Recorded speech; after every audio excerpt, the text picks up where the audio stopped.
C'était la dernière ambulance en service du centre de secours de Fort-de-France. Il y a 15 jours, ses freins ont lâché, faute d'entretien. On a un parc automobile impressionnant d'ambulances en panne. Celle qu'on utilise ce matin, c'est celle de Trinité. Ils nous ont prêté une ambulance, mais qui n'a pas de frein à main. Alors il faut lever le frein à main jusqu'en haut et mettre des pierres pour que ça ne puisse pas descendre. Ça veut dire quoi? Ça veut dire que si aujourd'hui il y a un problème à Fort-de-France, il n'y a pas d'ambulance pour aller secourir les gens? Bien sûr, il y a toujours une ambulance. Il y a des ambulances à Saint-Pierre, il y a des ambulances à Chelcher, au Lamentin. Nous allons venir, mais avec des délais qui passeront de 10 minutes à une demi-heure, voire 1 heure. À Fort-de-France, il y a une dizaine d'ambulances. Elles sont toutes en panne. Et à travers ce coup de force médiatique, ces syndicalistes de la CGTM veulent montrer à la population les conditions dans lesquelles ils travaillent. Là, en ce moment, il y a 2 ambulances là, que les mécaniciens essaient de mettre sous la pression médiatique, essaient de mettre à tout prix en service. Mais celle-là n'a pas de plaquette de frein à l'arrière et celle-là n'a pas d'éclairage, donc pas de clim. Donc...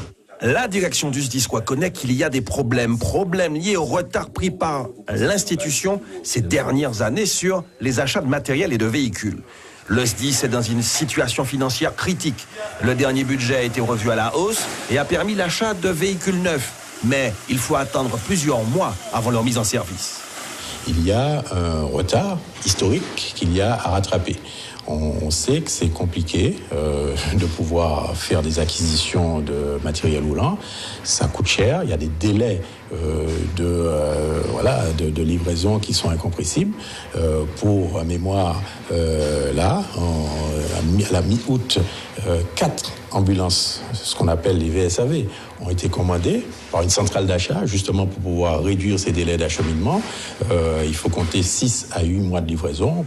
Pour les syndicalistes, les autorités devraient investir 120 millions d'euros pour rénover le matériel de l'ensemble des casernes de la Martinique. Et à cause de l'état des véhicules, la CGTM annonce qu'elle devrait porter plainte contre la direction des services de secours et d'incendie pour mise en danger de la vie d'autrui.